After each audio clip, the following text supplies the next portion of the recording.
Charan! O, tara na, kain na. Ang sarap niyan. May mga kids tayo na hindi kumakain ng mga gulay. I-try natin to. Hello guys, mayroon akong gagawin. Magic na ulam. Oh. May mga ano kasi tayo, may mga kids tayo na hindi kumakain ng gulay, no? Pero gawaan natin yan ng magic. Magic! Mag-magic tayo, mag-magic. Dahil dyan, sa gulay na yan, ito yung ito yung pambala natin. Ito sarili ko lang talagang ano to ha. Samahan niyo ko magluto. Sarili ko lang tong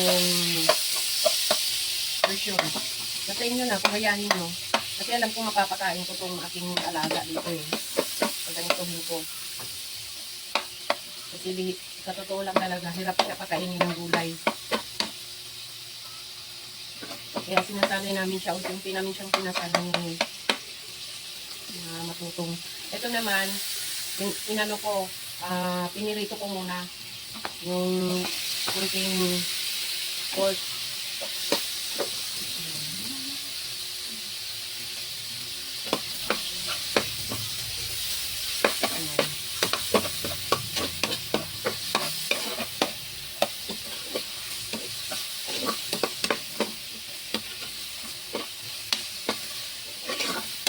Huwag nyo nang pansinin ang ating kawali ha, kasi ano to eh, luma na to. Pinubuan na to ng tao. Ilang taon na yung ano nito. 30 years old na yata yung kasabayan nito. Diba? Tapos nito, kasi luto na yung ano eh, luto na yung ating tawag nito. Luto na tong ating pork. Lagyan natin ng unting asin. Unti lang na bitin ang ilagay natin. Nasa inyo na kung ano yung ano nyo.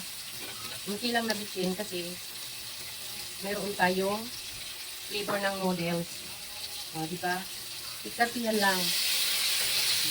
Ang tubig. Yan.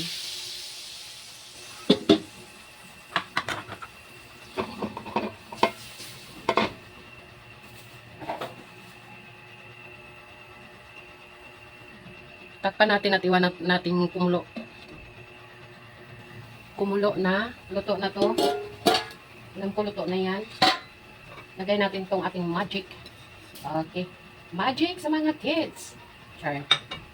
Yan. Kasi di ba ang hilig nila sa ganito. Usawin lang natin to hanggang sa mahiwa-hiwalay siya.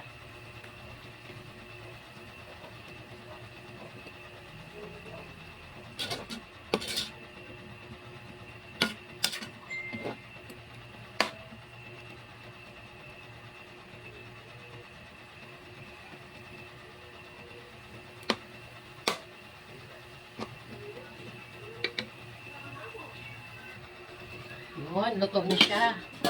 So, luto na siya. Ito ang isunod natin. Yan. Try nyo kahit na anong dahon dito or mga dahon-dahon ang ilagay. Pwedeng-pwede. Yung alam mo ba yung pang-atik natin sa mga bata, yung hirap kumain ng gulay. Ito yung diskarte natin. Para lang talaga mapakain sila. Sa akin lang din ha, kasi alam ko hirap talagang pakainin ng gulay. Alam mo, repolyo, Chinese pichay, pichay, pwede dito. Broccoli, ganun, pwede dito. Nasa inyo na guys. Kaso, ako kasi repolyo yung nano ko dahil yun lang ang mayroon ako dito sa kusina. So, yan. So, titimplahan na natin ito, no? Yung pang ano natin, seasoning natin, yung sa noodles. Ayan. So, amoy pa lang, alam na ng mga bata yan. Yung mga kids natin na mahilig sa noodles. Okay. O, diba? Pwede rin dagdagan natin ng sabaw. Nasa inyo na yun. Kung ano yung nais nyong, ano talaga, kung gusto nyong may sabaw-sabaw unti. Ito kasi, hindi ko masyadong sinasabawan dahil alam kong papapakindan to ng aking alaga. Lagyan na natin ito ng isa rin pang magic. Takpan natin ng unti. Maya unti. Balikan natin. Ilang ano lang, segundo. Yun no. Diba? Pwede na.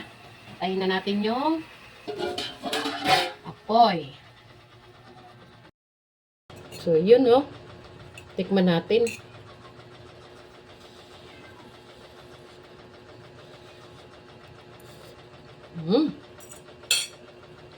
Okay guys. Sarap. Yun.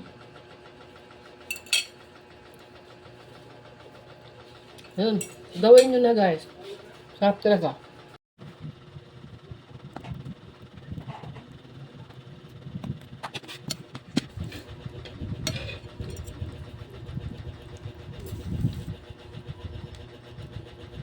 Wow.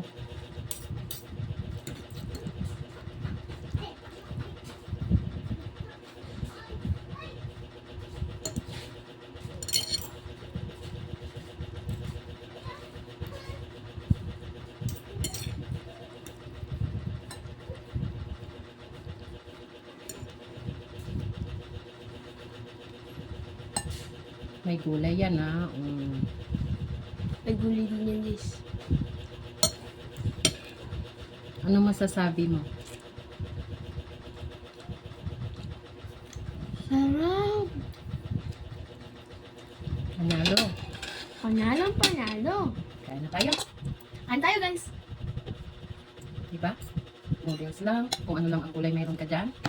Pwede nga siya sa malunggay eh. May video na rin ako dito sa malunggay. Diba? Sarap din ang kain niya noon. So yun lang guys. Bye bye.